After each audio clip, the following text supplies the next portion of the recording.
Yeah.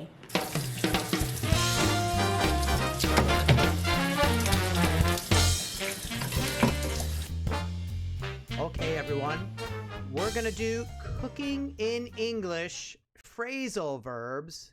Let's start with number 1. Chop up, cut up. So chop up, cut up, we use a knife and we're going to cut some vegetables or some fruit and even meat. But when we chop up or cut up, that means to cut it in smaller pieces. So, for example, if I have bread and I cut the bread, I'm not chopping up the bread. But if I have carrots, I'm going to chop, chop, chop, chop, chop into small pieces, or vegetables, or sometimes meat. You chop, chop, chop, chop, chop. That's chop up, but also can say cut up as well. But if it's a bigger piece of something, we just say cut. Okay, so chop up and cut up, a little bit different than cut. I'm chopping up some carrots for my salad. Cut up those sausages and put them in the pot. Next, thaw out. Now, thaw out is when we take some frozen food from the freezer and which is like ice, right? It is frozen and we let it become not frozen. Now, you can put it for a long time in the kitchen and let it thaw out, or sometimes you can put something in water to help it thaw out faster. So thaw out means it becomes frozen to not frozen, and then we can cook it. So this can be meat, fish, fruit, vegetables, bread. Some people like to freeze bread, and then you take the bread out and let it thaw. Take the meat out of the refrigerator so it can thaw out. Actually, not the refrigerator. That's a mistake. It should be freezer. You can thaw out the bread on the table. Leave it on the table and it will thaw out and be ready to cook. Heat up. Now, heat up means we're going to take some food that we already cooked, maybe last night's dinner, and we want to make it warm again. So heat up is to make food warm again. And what do we use when we heat up? We use an oven, a microwave oven, or a stove. So, for example, you can have some maybe pasta from last night, and you want to eat it tonight, but it's cold. So you put it in the microwave, maybe 2 minutes, 3 minutes, and you heat up the pasta, or heat up last night's dinner. Heat up the rice. Heat up the chicken. I'm going to heat up some pasta for dinner tonight. Heat up the leftovers in the microwave for 3 minutes. Microwave oven is the fastest way to heat up food. Fry up. So fry up is another way to say fry some food in the frying pan. Okay, so we cook food in a frying pan. And sometimes we just say, hey, I'm going to fry up something. Now you can say fry, that's fine, same meaning. But sometimes fry up is a little more conversational.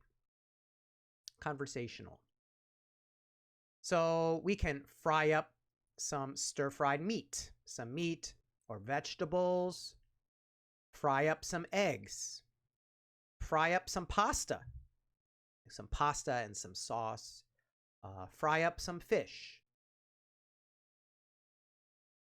For dinner, I will fry up some pasta and peppers. So I might cook my pasta, boil it, and then put it in the frying pan with some peppers and garlic and olive oil and fry it up. Fry it up together. When we go camping, we often fry up our meals. Have you gone camping before? Usually we're boiling something or sometimes frying it up. No oven when you're camping. Mix in, add in. Now, that means we put things into our food that's already ready. So the food is cooked or almost cooked, and we put things into it. We mix it in or we add in things. So for example, some spices, you can add in some pepper or salt, herbs, nuts and raisins. Maybe you have a salad and you add in or mix in nuts or raisins. Add in garlic. Add in some cheese. I like to add in cheese to my salad. Tofu. Tofu, like if you add in tofu to a salad, that tastes really good. But sometimes I add in tofu to some mixed vegetables, stir-fried vegetables, or some other dishes. I mix nuts and olives in my salad. Add in some cheese to the pasta bowl.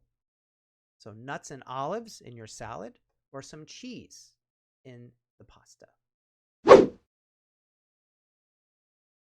Now, eat up or finish up. A finish up is easy, right? Finish up your meal. That means to finish the meal.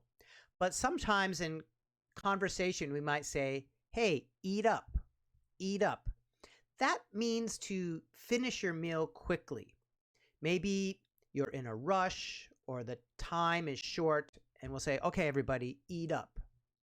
Or maybe you have children and you tell your kids, hey guys, eat up. Okay, let's finish up the meal.